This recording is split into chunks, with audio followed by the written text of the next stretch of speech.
Progressive prosecutors in Chicago and in many other cities across the country, including in otherwise, quote, tough on crime states, are making a mockery of true criminal justice reform. At least when studies refuse to fudge numbers or exclude certain conveniently chosen categories of violent crime, I think the data is very clear that these policies in practice have not properly balanced reform with public safety. Here in Chicago, newly implemented bail policies have resulted in 33% more individuals on pretrial release being charged with committing a new violent crime. And given abysmally low clearance and arrest rates for these crimes, we are almost certainly undercounting that impact.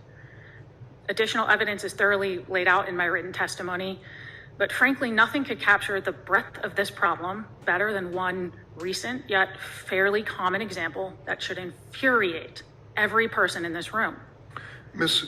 Swear, I read your testimony, and I believe in all fairness, since we did not invite the Cook County State's Attorney's Office to be represented here today, that you shouldn't really zero in on any particular individual. If you want to speak to the trends, that's certainly you're right, but because that decision was made by the committee to keep this more at the federal level, I hope you'll respect that.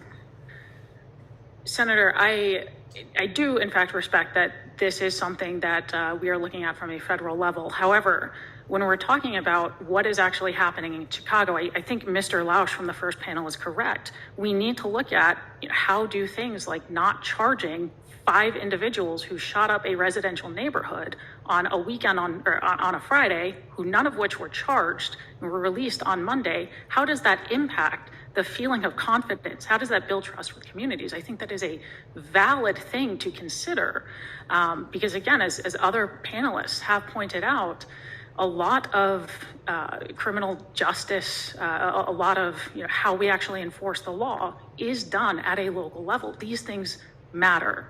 I understand that, but what I'm saying to you is there is another side to this story, I believe. I'm not here to defend one or the other, but we didn't invite the elected official that you're referring to made this decision, and I would think that in fairness, you should proceed with many of the other points that you have in your statement. Well, I will summarize that with respect and deference to you, Mr. Chairman, by saying that, again, it is one fairly common example that I think points back to this lack of trust and the ways in which some of these prosecutorial tactics facilitate this violence.